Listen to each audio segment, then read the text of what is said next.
I got to tell you, I am a friend of Thug Rose, okay?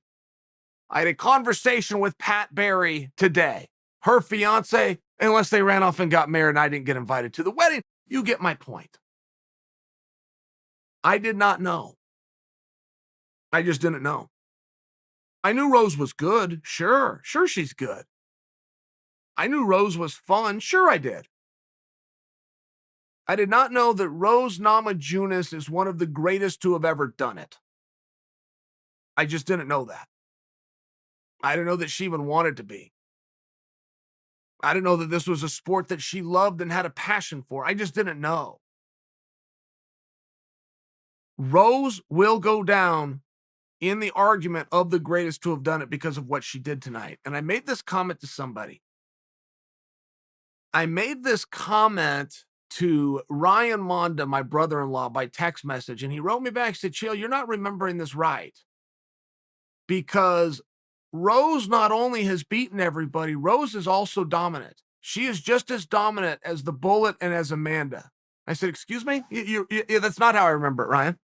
And he goes, well, Chael, go back and watch the fight she lost with Andrade. That wasn't a tit-for-tat fight. That wasn't even competitive. Rose was absolutely dominating. She got picked up and slammed and lost the belt. Like, you know what? You're right. And I do appreciate that reminder because that's not how I remember it. I do now. I do now that you've called it to my attention. You're right.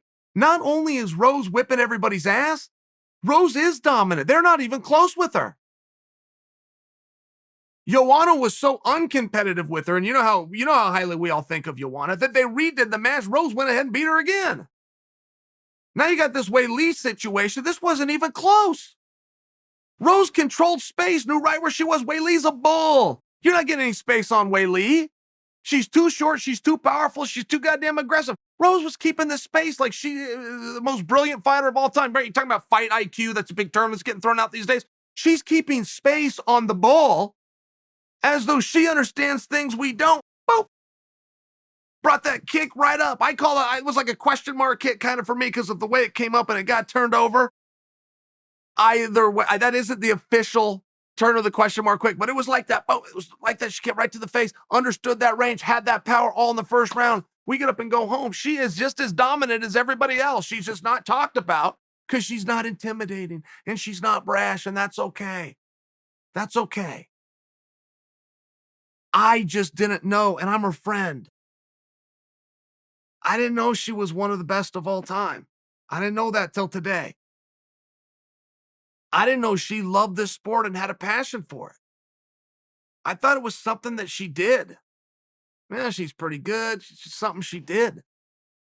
And it really speaks, and tonight in large part was about her entire team. If there was a star tonight, it just might have been Coach Trevor Whitman.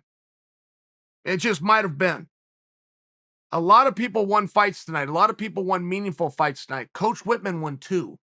And they both happen to be for world championships.